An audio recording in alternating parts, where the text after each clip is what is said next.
Welcome, everybody, this evening to the Triple B Experience podcast show. It is my pleasure to interview this individual. This guy, I've been trying for a while to get in the studio to interview him. He's been bebopping everywhere on the East Coast, down south. He's been so busy because he's doing something that he loves to do. He's from Indiana County. He's a singer. He's a songwriter. He's performed in Nashville, Tennessee. He just performed at the 4th of July celebration in downtown Indiana at Mack Park, which is a huge thing. So it's my honor to bring to the Triple B Experience my man, Jarrod Barry. Barry, how you doing this evening? Hey, what's up, Bubba? How are you, my man? I am good. I am so honored for you being on the show. I know you've been busy. Like I said, you've been bebopping. You were going on tour. I don't know if your tour is still going on, but you are not an easy man to get a hold of sometimes. Thank you, man. No, the tour is officially over. The Here for a Good Time tour. It ended July 4th at that 4th of July celebration downtown in Indiana. How was that? How was that performing in front of the home crowd? That was literally, in every way, shape, and form, a dream come true, my man. I seriously can't express the emotion and electricity on that stage. That stage, not only is it the biggest stage that I've ever performed on, but it was the biggest crowd I've ever played for, which was a little over 2,500 people. The hometown crowd came out strong to end the tour off. I was so happy. That was awesome. And did you have to calm down before you went on stage? Because I know performing in front of the hometown crowd, it's a little bit of vice and a little bit of zest. You know what I mean? So the one thing about me, I'm kind of weird. It's like I could be performing in front of 25 people or 2,500 people, and I always get this little bit of a nervousness before I go on stage. But then the second I go on stage, I'm like, this is it. Yeah. Like a light switch goes on. Yeah, and it's like it's so weird how I can feel so uncomfortable, and then the second I step onto the stage, it's nothing but comfortable. Nothing else. I love it so much. Well, since you where are you originally from? Let's go way back real quick. Let's go way back. Where are you originally from and where you're living at now? Because we were talking about it before. So I bounced around a lot.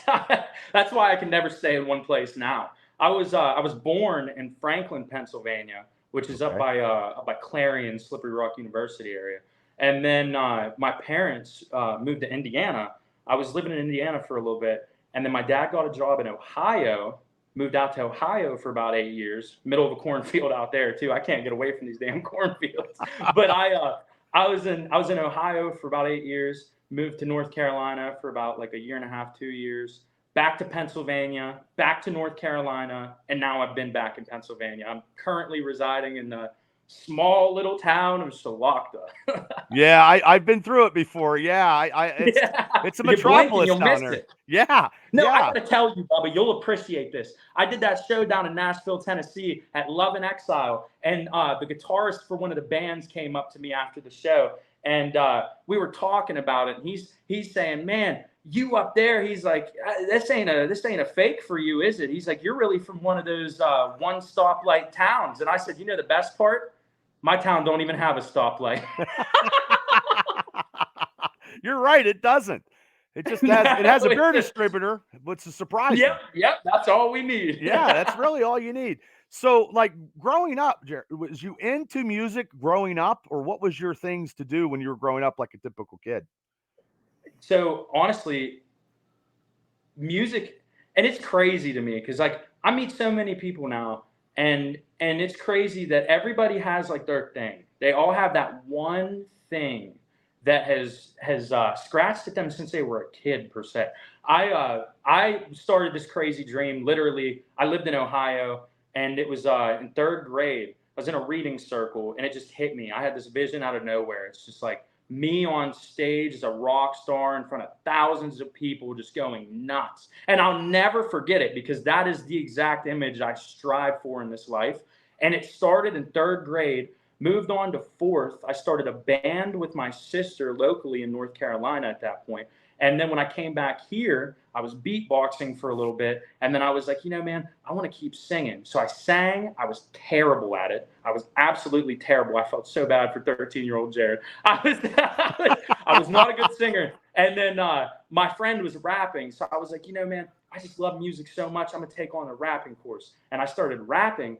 And it was crazy because rapping really helped me hone in on my musical knowledge and the knowledge of my own vocals. And it helped me turn into the singer that I am today. And I sing now. And I love singing, man. It makes me so happy. Now, did you try when you were younger? Did you get in like I don't know, karaoke contest or singing contest to try to get a little higher than where you're at when you were younger growing up? No, you're gonna laugh, dude. I didn't know about those kind of things.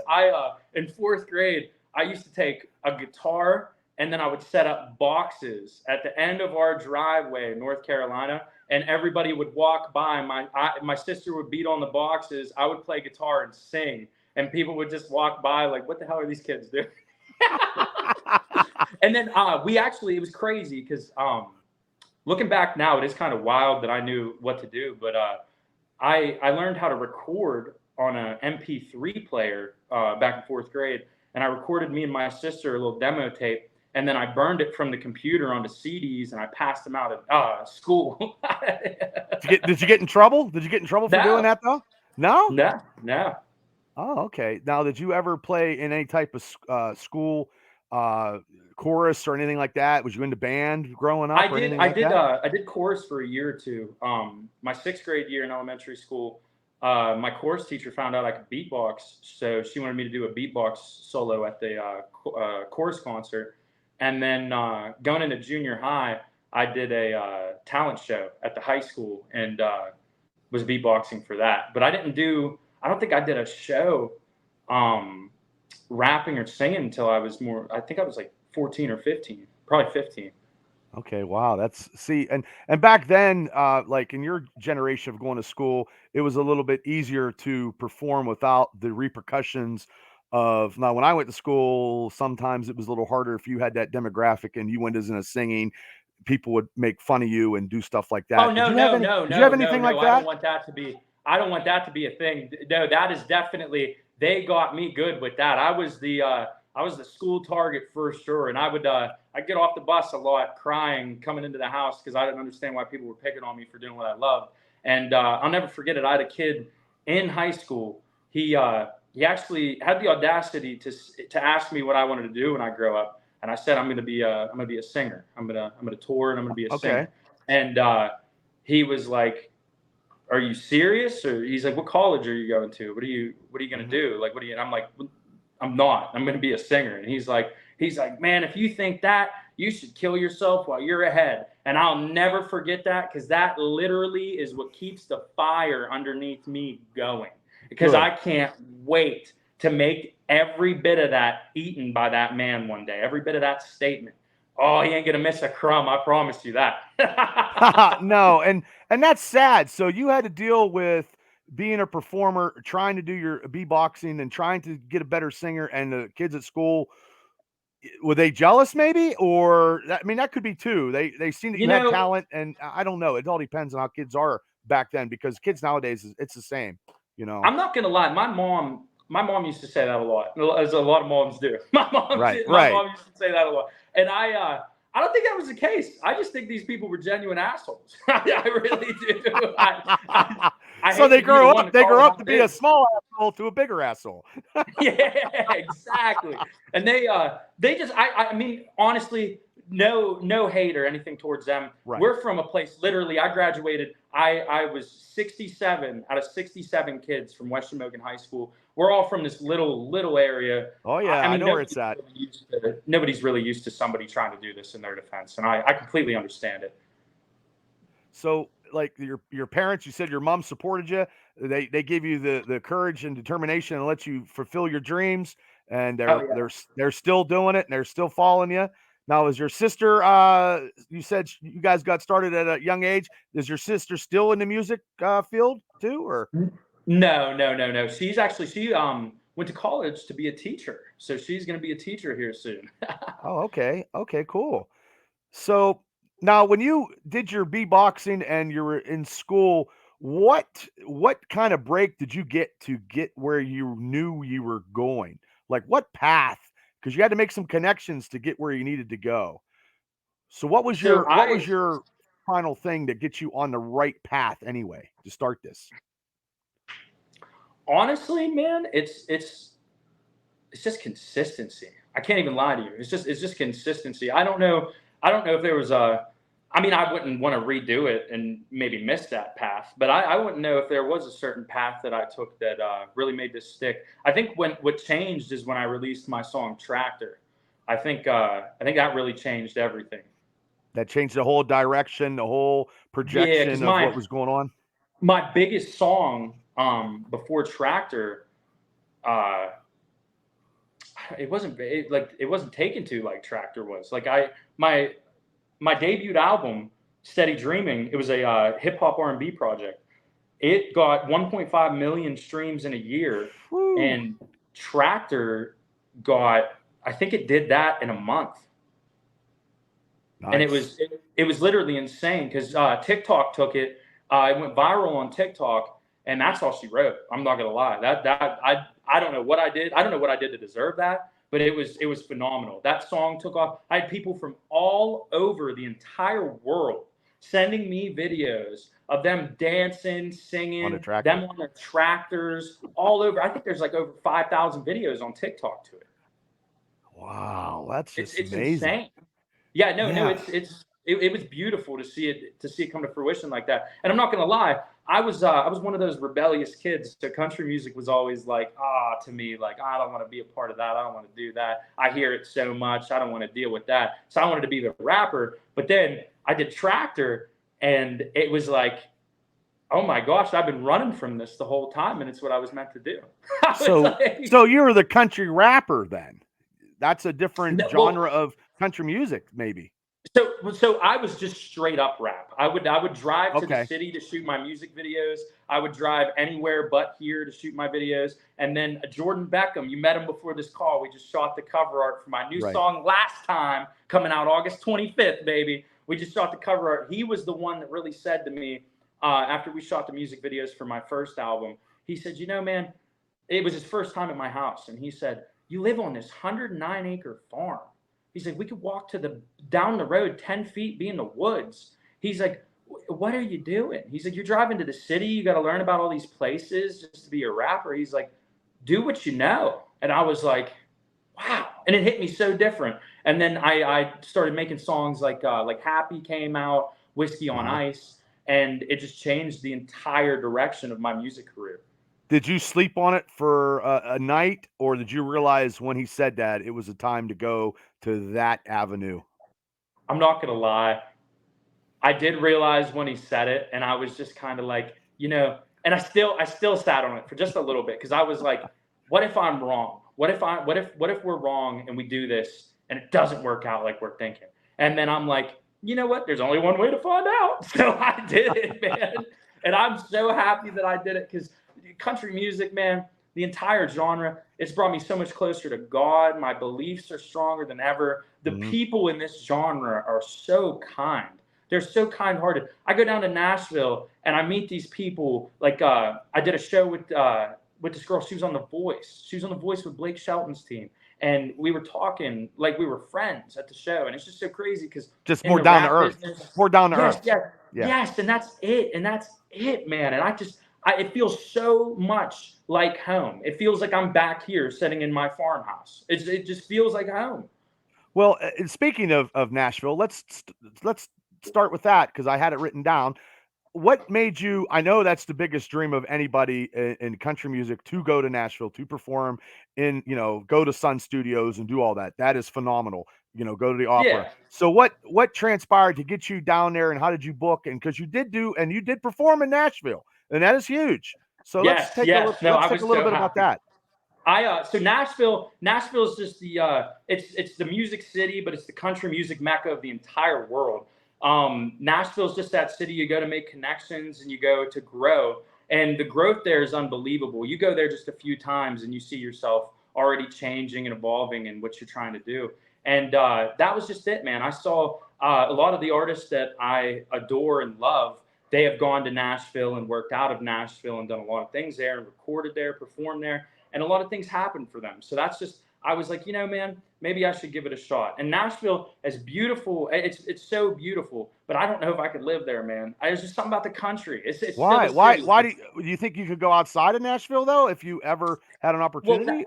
I think that's what it would boil down to is I would just live like an hour outside the city, Okay. commute there and stuff because it's just it's I mean, dude, you're from around here. I know. It's I just so I moved to weird. Florida one time. I Yeah, didn't like it. That's why the I come back. dynamic of having to do that, like go from this one track little town to that is just it's mind boggling. And I love where I'm at. Like I love just being able to hang out, go outside, start a fire, have a beer. You know what I Right. mean? It's just something Right. about it. It's Right. beautiful. And if you get gigs, you can travel and come back home. Yes, You know. exactly. And that's what I tell everybody. Everybody's like, why aren't you moving to Nashville? Why aren't you moving to Nashville? And I tell them, because I can just go there. I can just drive 8, 9 hours there, be there, and I'm good. I'm Mhm. good. And I can come home whenever. It's not like I'm tied. You know what I mean? Right. So how long was Beautiful you part about being an independent artist too. Oh, yeah, yeah. So Yeah. how long was you down there and how many shows did you have? A couple shows when you were down there? Let's talk about that a little bit. So I went down what was it? This past August, I shot a music video down there, and I did some networking down there. I did a lot of networking, and then I got with some people that I met down there prior, and they wanted to have me on for a show. And I said, dude, that'd be perfect. I'm on tour right now. We can add it to the tour, and they were all about it. So we added that to the tour. I set up a second show, and sadly, the second show ended up getting canceled. But we rocked that first one. Me and my guitarist headed down. We did an acoustic set. It Mhm. was a beautiful venue, beautiful stage. Everything about it was just awesome, man. I love Nashville. I really do. I love it. It's such a great place to visit. I will say that. Well, it seems like, and I'm just sitting over on this side, but your personality for networking down in Nashville probably came in handy. And it seems like you can smooth and smozzle people just from your energy. And I've told you that off camera. Your energy Oh, is compelling, and it's something that you don't see every day, especially around here, and sometimes the negativity where a positive ray of light like yourself shines through. oh, thank you, man. And that's it. I at the end of the day, I just want to be happy. And I think I like the album says, literally, I just want to be happy. That's all I want in this life. And I think a lot of people can see that in the way that I carry myself and stuff. Is I just that's the ultimate goal. And like you said, I do get called a what do they call that? A social butterfly a lot. So I Well, do God like to bless you. converse with people. I do like to converse with people. And I did meet a lot of people down in Nashville, and it's cool because Nashville is one of those like hubs for music. So you meet people from all over the country, all over the world. It's really cool. Now, when you went down there, did you have your entourage? You said you had your guitarist to do the acoustic. Is he with you all the time when you Yeah, do it? yeah, a lot of the time he's with me. I did a show, my first band show this past summer. I did a band. I'm used to doing. See, some of the things I like doing, I like to be different. That's the main thing. I really like to Mhm. be different. I want to bring something completely new to the genre of country music. So I work with a DJ a lot of the times on my shows, and that's very different for country music. And it's That's been different taken totally on to everything, though. yes, yes, yes, and it's been taken to really well. But you see, me coming from rap music, that's what I'm used to as a DJ. So that's why it really helps in the crossover too. Wow. Okay. See, that's something new that I never heard before until you just told me. So you were down there for how long? You did one show. How long was you down there soaking in the sights and you were grasping some I mean, it was you could smell the aroma of Nashville. So now Probably you know you want to do this for the rest of your life now because you Oh got the my God, bass yeah. now. And that's the other thing. I tell people that all the time. They're like, "What if this doesn't work out, Jarrod? What are you gonna do? What are you gonna do?" I'm like, I'm gonna be sitting on a porch singing." Like, what do you mean? Like, I don't. Till the day that I pass away, like that's what I'm gonna do, and that's just it, man. I love making music. I love it so much. I was down in Nashville, I'd say for probably about 4 or 5 days. I was down there trying to get it in and network with people and meeting some people. And it's just you. You're the only one. You don't have like somebody else that's doing your marketing and a publicist or anything like that. It's all you doing everything. Yeah, yeah. I hire people too, like Jordan Beckham, my videographer, photographer, and director. Uh, uh, Wyatt Erb, another fellow music artist. He does all my engineering work, my audio engineering at ID Labs in Pittsburgh, stuff like that. But other than that, like you said, like PR, marketing wise, everything like that, I do handle myself. Wow, that's just that's a story in itself right there because you're doing everything yourself. And it's hard to do everything yourself but realistically, you can trust yourself though.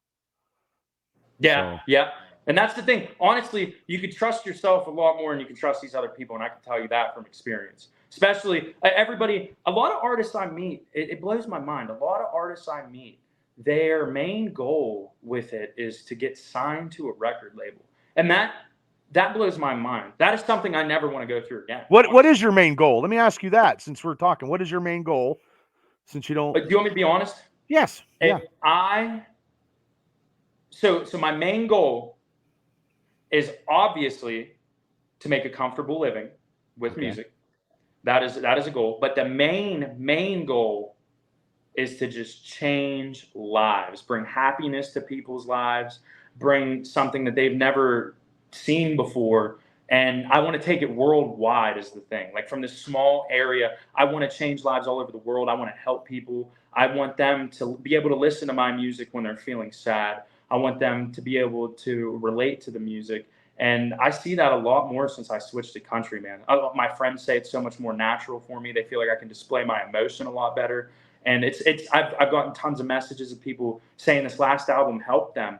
And it's such a beautiful feeling because that's why I made this album was to help me as well because I struggle with seasonal depression in the winter Okay. times. And I released this album, I Just Want to Be Happy, January 27th of this year. Hmm. And it's just so crazy to see how it works. But that's what I want to do. That's my main goal. I want to help people. I want them to feel good. Usually no one says that. So that's unique and remarkable in itself. And I commend you for saying that because people are like, "Oh, I want a music contract. I want to live, beachside. I want to, drink champagne and party like a rock star." And a lot of people don't. I mean, I like the same thing you're doing. I just want to take care of my family and do whatever and be and then, you know, so that's a good thing. That's a great thing. So how And did go I was ahead. going to say a big thing I want to do is display that it is possible. I want these kids that are getting picked on in school for what they love to see someone like me and say, Mm, man, because I promise you, everybody watching this right now, I honestly don't care how old you are. I don't care how old you are. I don't care where you're at in your life. If I can do this, I promise you, you can. I promise you. That's the honest to God truth. negativity is not in your MO, is it? No, no, I try to make sure it's not. I try And to keep that's it a out good there. thing. That strives people to win championships, to get where they need to be, to strive. You're like, and for me, seeing what you have done, because like I said, we've tried to Mitch and match this podcast for a while to get you on, and you've been so Oh busy. yeah. I mean, you just did a show Sunday where I seen a picture of you talking to a little girl. Just that little spot on that picture, just talking to people changes people's lives that you can't even. It's unmeasurable. So that little girl And in that that's and picture that you did at Altman was something, you know. I try to do that at every show, man. I try to talk to everybody. I will literally stay and I'll talk to everybody as long as I can, and I'll sign as much as I can. And I love it because that's what I was telling those kids and their parents. I was like, man, chase your dreams. I was like, make sure these kids are doing it. Make sure that they're sticking to it. Make sure they're just living life happy, and that's it. Wow, see, Because that's yeah. what the one mother, I don't know if I got a picture with her on my Facebook, but we were talking and she was saying about how her son was getting bullied in school because he was talking about wanting to be a singer. And I told him, I said, man, same thing happened to me. I said, but that's what separates the boys from the men is giving up. Mm-hmm. And he took those words of encouragement, and hopefully he'll see you around town and say, "Hey, Jared, I remember when you talked to me." You know what I mean, and stuff. That does happen. It does happen Oh in this yeah, small and that's what I area. told. There's another little guy I met at where was I? You ever heard of Paradise Park out in Cowansville, PA? No, I haven't, but I'm sure I So have. it's known as Pennsylvania's Grand Old Opry, and I got the honor of performing there. Acts like Hank Williams Jr.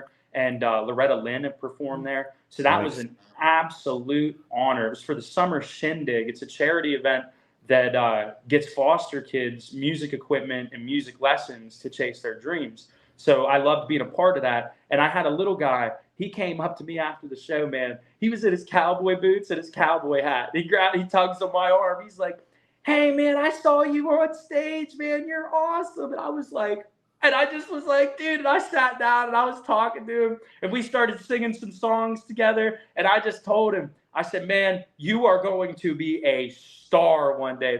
He was 9 or 10 years old, talking just like we are. He's just telling me all this stuff about he just sang in front of his whole school and all this stuff. And I told him, I said, listen, you ever see Jarrod Barry sitting on the corner somewhere? Come and pick him up. Yeah, but you made an impression on that kid that he'll never ever forget. Ever, he'll never forget that. No, that's what I strive for, man. I want to be that. I want to be that thing that just like I had grown up with my influences and like my father and people like that. Like I want them to see that it is possible. I want them to see that all it takes is hard work. And one of my questions was, your dad was your major influencer? That was one of my questions. Oh yeah. My dad's a major influence on me. In every way, shape, and form. He he had a rough life coming up, and he made it happen, man. And that was it. That was the one thing I will always do is make it happen, just because my father could. And I say this all the time: if I could be a quarter of the man that he is, I'll be golden. Nice. And he's very proud of his son, I'm sure. Oh yeah, he gets real happy when when he comes to the shows. He gets real happy. So, I know we're talking about the positives, and Yeah. to me, you're glowing with positivity, but there's probably been a couple setbacks and hurdles in this musical journey. I mean, Oh yeah. did you overcome some certain um, misfortunes to get over the hurdle to get to the positive stuff where you're at now? Because everybody has negativity. It's just you never lay flat on the canvas, you overcome it. So some of the stuff that you have overcome in this journey, we can I talk about think that briefly. the biggest thing for me in my darkest times, I would say, was I was heavily addicted to cocaine for a very long time, and drugs and stuff like that. And I was really into that. I shouldn't say a long time. It was like 3 years. Okay. I'm 25. I don't know what, but I was really bad into it, and I was withering away. And it's one of those situations when you're a drug addict, you have to do it for you. You can't Right. do it for anyone else. You I agree. absolutely have to. And I just didn't want it. It took me 11 tries, and I finally got away from it. And I'm 5 years sober now. I just hit 5 years this year, Congratulations. and it feels good, man. And that's another thing is like the positivity just oozes when you get away from things like that. It's the truth. It's you get away from those people, those feelings, those things, and it just oozes. And I'm telling you, that's another thing. If we got anybody struggling with addiction of any kind that's listening to this, that's another thing that if I can do it, I promise you, you can. 11 times. 11 times, and after 11th time, and during that time you were doing your music, and it wasn't stuff wasn't right. I'm sure if you're So if you're dealing with that. I actually I will say this. So I was signed when I first got out of high school. I was signed to an independent record label, and they noticed my addiction problems, and they were a big push for me to get clean. It was a help. I shouldn't say big, because like my mom and my grandma Jeannie in heaven, and a past girlfriend of mine. They were the biggest influences to getting me clean. But those guys definitely told me, like, hey man, a lot of these people fake this. They're not really doing this, especially this excessively. You want to get checked out. Like, they were talking about rehab and stuff, and that's when I was like, man, this is it. I'm done. I'm done with it. Wow. See, this story is intriguing of your positive ways when you overcome that. That's huge. So, do you feel more, besides being a songwriter and singer, that you could probably be a motivational speaker and a coach like that for doing your music? Because it's inspiring. And I've said this words numerous times just on this interview, but just hearing you talk and dealing with stuff is truly inspiring. I'm not here to kiss your ass. No, I'm here no, to tell it to you I real. really And I appreciate that. I really and I do. and And I that's and what, I think you have something that maybe this area hasn't seen, because maybe people will listen to you through your songs on the addiction and overcoming bullies and stuff like that. I think you might have something, and you probably thank already know that, but this is just coming from me. People don't stand up for their beliefs like you have done and overcome stuff. There has been people that overcome it, but you have a way to help people that is it's so good, though. You know what I mean? No, no, thank you, thank you. And that's the thing. I'm not gonna lie, man. I'm really rooted in my beliefs, in my Christianity and everything like that. And that's it, man. I want Christ's light to shine through me on this world. That's it. That's the truth. I want to change lives. I want to help people. That's it. Through your music, it's so, like, how many albums? We're gonna go back to this. How many albums have you put out? Is that So actual studio recorded albums, mhm, I put out two. I put out okay? two full length albums, but I probably put out 7 mixtapes coming up, like which is just like a free album online. Gotcha. So for the two albums that you put out, how long does it take for each album to get out there doing what you do? So I'm not gonna lie, it's different for each one. It is very different for each one. Depends on where I'm at in life. Depends on how I'm feeling, what's going on in my world and around me. But steady dreaming, steady dreaming took. I don't even know. I think Steady Dreaming took about 6 months to record and get ready, and it was Wow. a 7 song LP. But this last album, it took me a little over 2 years to craft, and that one was I Just Want to Be Happy. It was the country album I just released in January. Right, It's right. a dual sided. It's a double album, dual sided, 10 songs on each side, and it is nothing short of a journey through my life. And it's probably an exciting journey because you just talked about a whole bunch of stuff. So when you write your Thanks. songs, do you go in the studio and you write it, and maybe you're not sounding, this verse is not up to par, and you redo it. So you also are a songwriter. So you probably have a notepad full of songs with you everywhere you go, or writing it down on napkins or whatever, So some kind of verse. I'm a little weird. I have an iPhone, and they have that Notes app on the iPhones, and I have Okay. so many songs on the Notes app, man. I'll just be like, I'll be in the woods somewhere, and I'll just be like, oh, dude, that's good, and I'll start typing it down. And I'm not really. I'm trying to learn more into, or lean more into collaborative writing, which is huge in country music. Trying to get a little more on that side, where you, like in Nashville, you go into a room with 4 people and you brainstorm and you come up with a song together, and Hmm. that's a huge thing because I met some insane songwriters. If you saw the credits that these people have, like I'm talking Faith Hill, Tim McGraw, like it was unbelievable. I'm like, what? You wrote that? And it's just crazy that they would want to write with me. Like, I'm like, what? Oh, wow. Yeah, that's now you can go back and do that. You're gonna go back Yeah. and collaborate? Yes, sir. Yeah. No, I'm gonna try to get quite a few collabs down there. I want to tear that city up. So it'd be better off to collaborate plus also sing, but the collaborations could move you like I remember, and this is my country music history. Like when Chris Christopherson wrote a lot of songs for a lot of people, he was a songwriter, I think, before he was a singer, but he was also an Exactly, and actor. So that's a huge thing in the music business. Is I don't know if you're familiar with current country, but there's a guy named Hardy right now, and he writes for everyone. He wrote. You ever heard "God's Country" by Blake Shelton?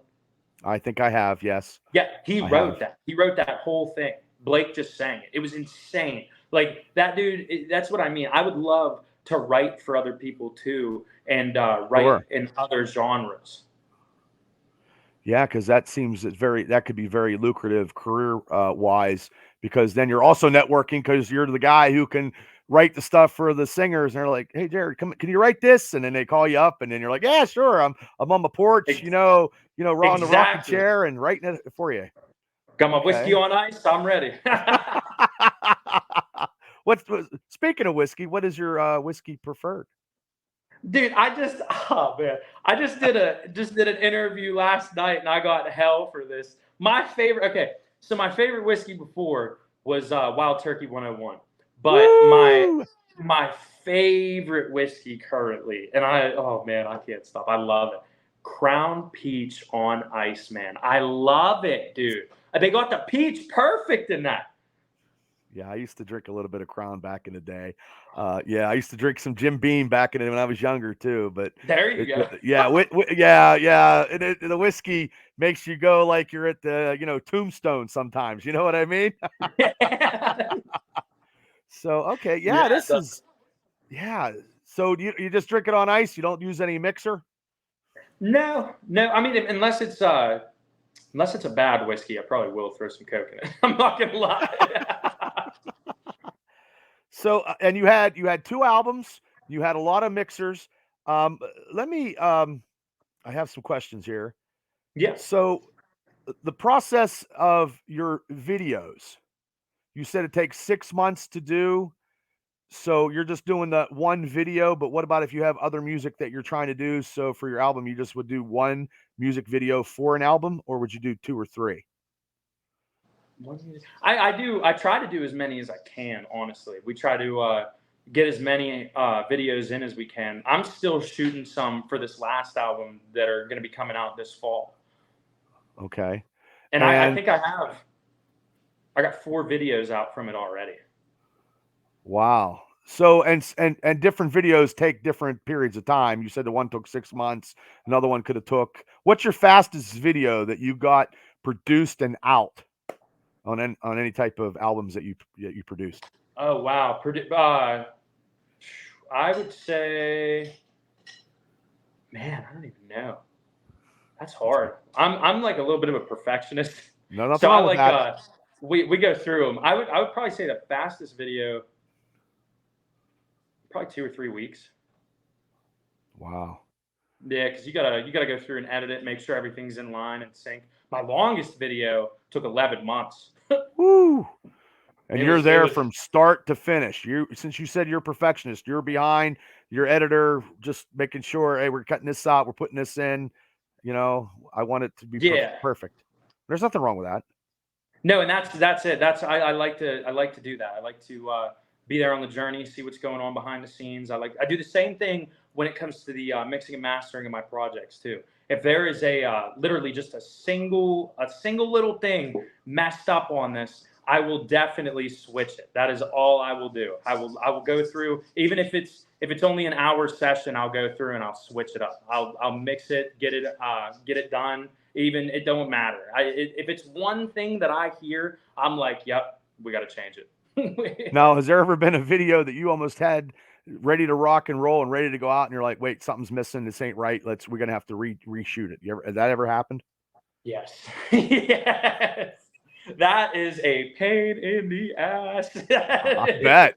It's like, man, because then you got to get, and it's the worst when you have other actors or actresses in that shot with you, and you got to correlate with them when they're available.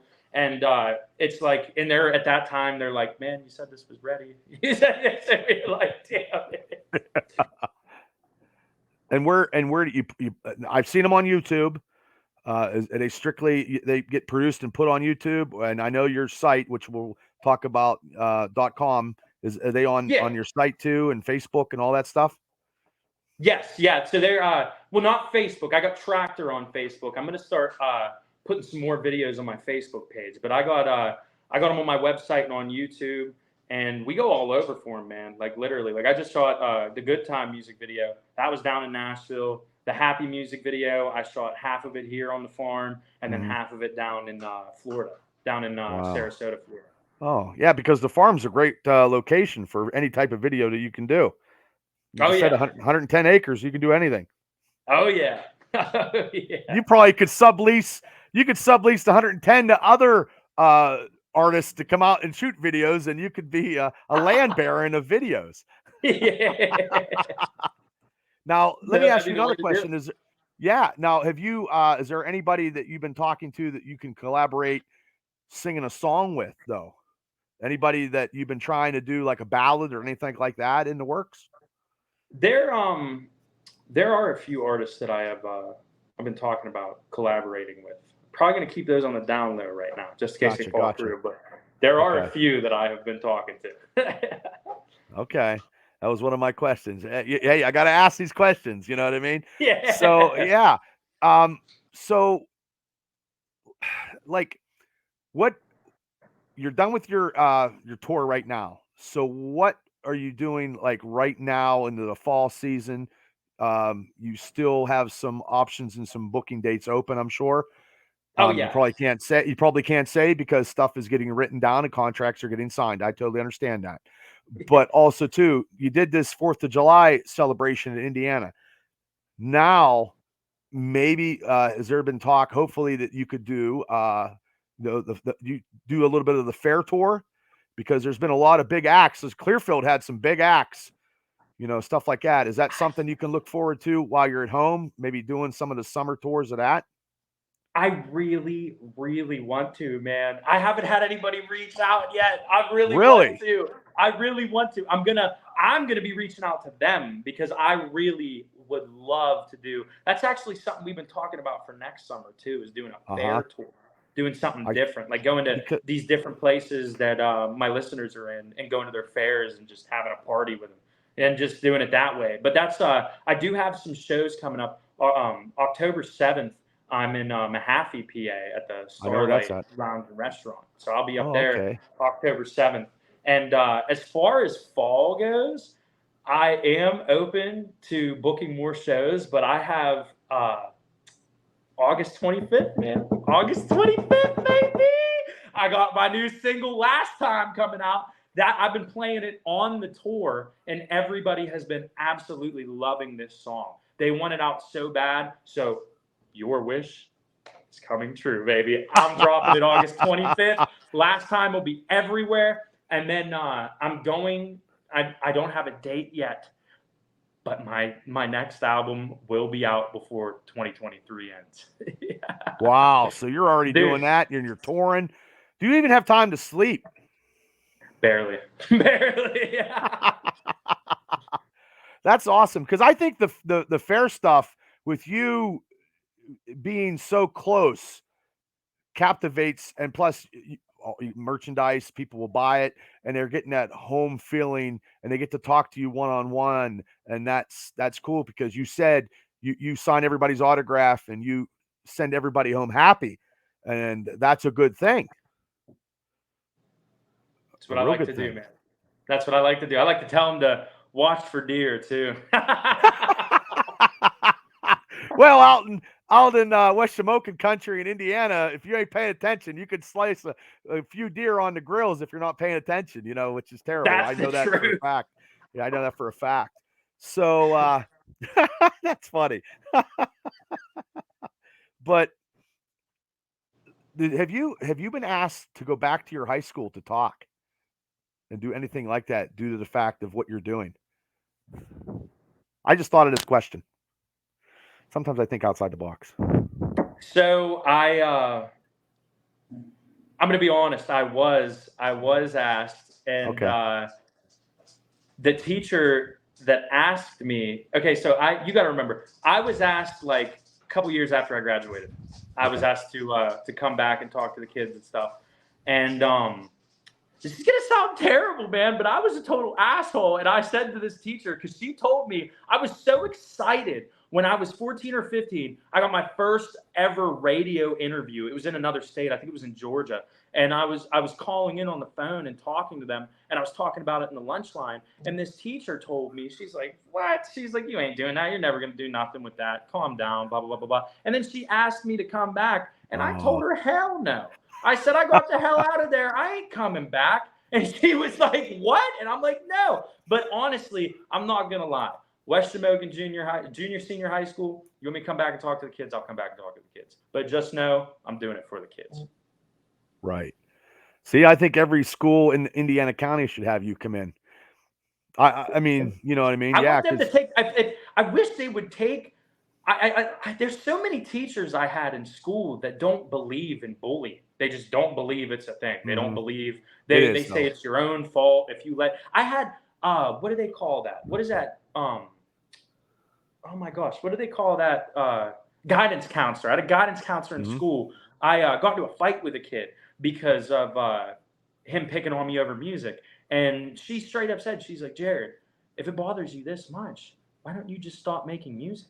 And I'm like, no way. What? No. Where did you people come from? Where did they find you? Why are you so obsessed with teaching us how to use farm equipment and not chasing our dreams? I don't understand it. I don't understand it at all. Definitely not a good guidance counselor telling you that. No, I mean, yeah, that's what I mean. I was a big kid. When I was 12 years old, I was 6'2", and I even got bullied. So at Marion Center High School. Yeah. So, I mean, it happens. So, I mean, that's why. That's honestly, I was bigger too. I wouldn't say I was that big. I don't even know. I might have been seniors close used to to pick on me. 5'11", like maybe like 200 pounds. I was I was a bigger dude compared to a lot of people too, and they would still get at me and get me. But it's that thing, man. We're bigger dudes, but we got that kind heart, brother. We don't want this. We don't want it. We just try to live like you. Until it's like two men enter, one man leave. You know, Battle Dome. You know what I mean? Exactly. So I got some 5 questions here. 5 questions. Sir. You can let me find them here. So, you know, you've been in the music business for a while. What was your favorite concert that you ever went to just to listen as a fan?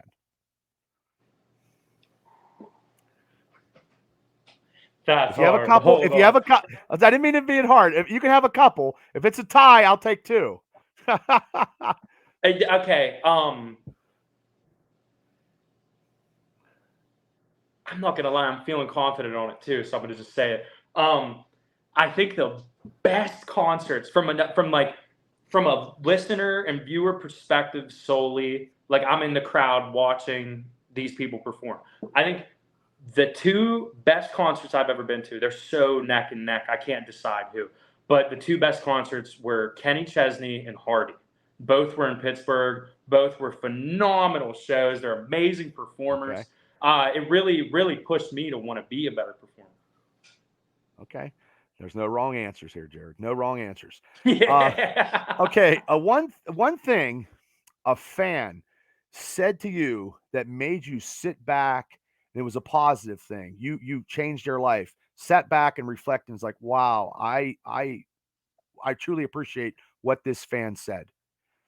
You might not get the whole logistics of what they said, but something that a fan come up to you and is like, wow, you got to pinch yourself. Like I made an impression on somebody. I can't lie, man. And I'm not even trying to sound like that guy or anything, or sound like bad in any way. But like, I experience that at almost every concert I perform at. Like when these people, they'll come up to me and they'll tell me like, "Oh my God, your song Butterflies you wrote about your grandma. I lost my grandfather 2 years ago. That's been my song this summer." And this, like, just things like that, man. Or like people when they hear my songs about talking about addiction and stuff, and they're saying that they think they can do it. Like that stuff is amazing to me. And it's the fact that this music that I made and that I enjoyed making and I love it to death is touching people like that. It's mind-boggling to me. It's absolutely like people from, and I'm talking everywhere. Like I'll go out of state. I'll go to Ohio. I'll go to like Nashville, Tennessee, Florida. Like I'll be in Pittsburgh. People will come up and be like, "Hey, Jarrod, like man, it's so cool to meet you. I got like this, and that," and you're just like, "What?" You're like, "What, man?" And that's one of the biggest reasons that I love going, because not a lot of artists like to do this. They like to hide behind that like you can't see me. Like when you go to a show, I bet every show you've been to, the artist is in the green room. You don't see them until they come on the stage. Right. I will go out and I will talk to the fans. And the coolest thing ever is when I'm opening up for people and I go out into the crowd, I'm talking to people, and like somebody might not know me, like their friend will know me, but somebody might not. And we're talking, like I have a drink in my hand, I'm just standing there in the crowd talking to them. And they're like, "Dude, what are you doing here?" Blah, blah, blah. I'm like, "Oh, I'm performing." They're like, "What?" And you're just like, dude. And they're like, "What?" And I'm like, "Yeah, dude, I go on in 10 minutes." And they're like, "What?" And they're so taken back by it. But I try to explain. I'm like, "I'm the same as you, man. You could be." Yeah, because people don't see that. They don't see that. And that's where you give the impression you are what you see and see who you are. That's what I mean. That's the thing. That's why I want people to see that, and I want them to see that they can do it. I don't want it to be this big, and that's what the music business is. The music business is this whole it's just this whole facade. Like you gotta look so big and rich. You gotta look like you're too good for these people. You're too good to talk to these people. Like that's just not it at all for me. Right. Down to earth, a common man. Nothing wrong with being a common man. I'm the same way. Exactly. Yeah. So when you're not songwriting and you're not singing, you're not touring, what is your hobbies that you like to do? Oh my God. I'm like, do I have any? No, I don't know, man. I like to hang out with my friends. I like to go to fires. I like to drink whiskey. I like to. There's nothing wrong with that. I like to do all that too. Yeah, like I don't know. I live a normal country guy life. I feel like, other than the music thing. And your boys are your boys, no matter what. Oh yeah, man. Yeah, no. This is homegrown, man. I tell them all the time. I got my friends that run security for me. I got my friends. My one of my really good friends is my DJ. I've been friends with him for years before he even thought about being a DJ. And I just love it being homegrown, because I tell him all the time, I'm like, dude, the second this takes off, y'all got jobs. Yeah. What the hell? Awesome. See, that's commendable right there. See, that's cool. I like that. That's awesome, because you're not forgetting where you're coming from and the people that were with you when you started off. So I mean, no, and that's it. That's a big thing. You don't want to forget your friends and your family. Right. And stuff, man. Nope. I agree. That's it. And that's the other thing. Going back to that, man, with the fans, I love when I'm on Facebook or Instagram or any of these social media things, and I go to check my notifications, and I'll see like so and so liked this post, and I'll click on it, and it'll show their name and their picture, and I'm like, oh, that's cool. Like that's awesome. They did that. And then fast forward, and I'm in Ohio doing my first Ohio show. And after the show, this woman comes up to me and she's like, "Oh my gosh, Jarrod, it's so nice to finally meet you. I've been following you forever." And I'm like, "I know you." I was like, "What?" And she's just like, "What?" And it's so cool, because I'm like, "I remember your name. That's so crazy." And they're like, "What?" And I'm just as hype as them at that point. Sure. Because they spend time following you on social media and they interact with you, and it's a good thing. I'm the same way. When I'm out and about, I try to say hello to everybody. Sometimes when you're at Walmart shopping, you might be there for an hour and a half and not get anything done because you're sitting there chit-chatting for, you know how it is, you're chit-chatting. No, that's the truth. Yeah. So I got a couple more questions. This one's pretty easy, hopefully. I don't know. A couple of them are when you're sitting down drinking your whiskey on a Friday night and you're popping in a movie, what movie is it? Your all-time favorite movie? Joe Dirt. With no hesitation. Okay. Right on. Oh, no, David Spade. That's his best role. Dude, he's awesome, man. He is. He is. He's good on some of these Netflix. The Wrong Missy. If you ever seen that one, that's good. You ever seen that I one? think I have. I'll have to check that out. Yeah, it's funny. You'll laugh. You'll bust a gut. I'm telling you. I usually don't try to point people into the wrong directions of movies. Well, 2 more questions. Gotcha. Where do you see yourself in 5 years from now?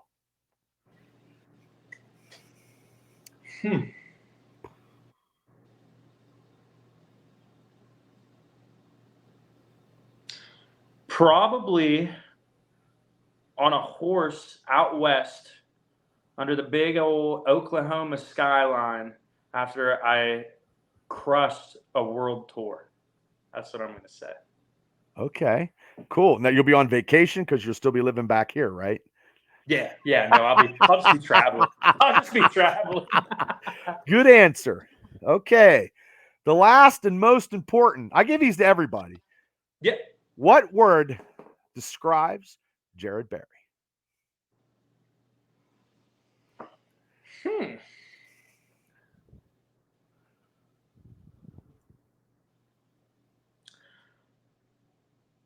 I can think of a few words. You know what? I'll take them. Dumbass?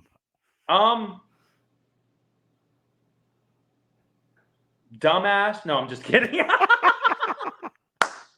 No. Man, I don't even know. I don't. It's a big thing I don't like to do. I don't like describing myself because I leave that up to the people. But I would. A big thing you could say is I can't think of a one word, but never gives up. I can like see John that. Cena, like in wrestling, man. That's your world, man. I'm literally, dude. That was one of my biggest influences growing up, man. Was John Cena, dude. That's he. Well, hustlety, loyal, and respect, and I believe you have all 3 of those. Thank you. But you want everybody to see you, though. That's the other. You don't want no one to see you. You can't see me. You want everybody to see you. Yes, sir. No, that's it. No, I'll take that. So that was, oh man, this is a great interview. So where could people find you?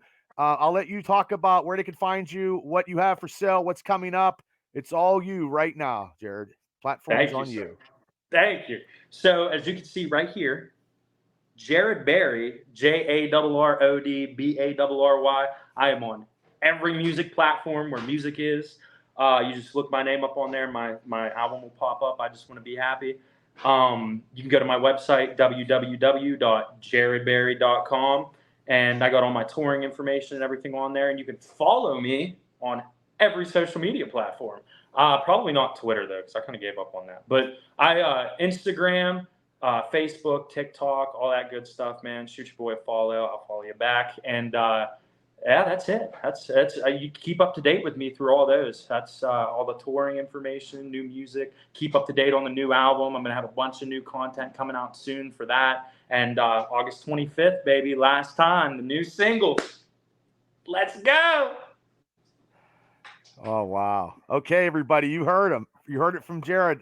Jarrod, I appreciate this is a great interview. And anytime you ever want to come on, plug in your stuff. And I usually, when I see some of your stuff on social media, I always share it because I believe in people from Indiana County and the surrounding doing what they do best. And your interview here was just the way you help people and the positive energy that flows off you is remarkable. And I wish you the best. And I know somewhere down the road, I'm sure I'll be drinking some whiskey with you, listening to some of your tunes. I guarantee it. So man, we got to make that happen, brother. We will. I can't thank you enough for having me on, man. Like you said, we've been trying to get this in for a while now. I'm really happy that we finally got it in, brother. And I would love to come back on anytime, man. Anytime, man. You're a guest. You're part of the Triple B Experience family. I appreciate you taking your time, and I wish you the best. And I guarantee I will see you. And everybody that's tuning into this interview, please go see his site, go see his shows. And if you're from Indiana County, you got to support Indiana County's own. This guy is remarkable with passion and positivity. And maybe you can have a little bit of whiskey while he's singing you a tune, and you can go one-on-one and really chat with an individual who's making somewhere in the recording world of country music. So, Jarrod, thank you so much. I'm truly honored. And I wish you the best, and I will see you around, and I will put this out for everybody. So everybody, thanks for tuning in to this special interview that I've been trying. We've been trying to do this for a while. We finally got it in.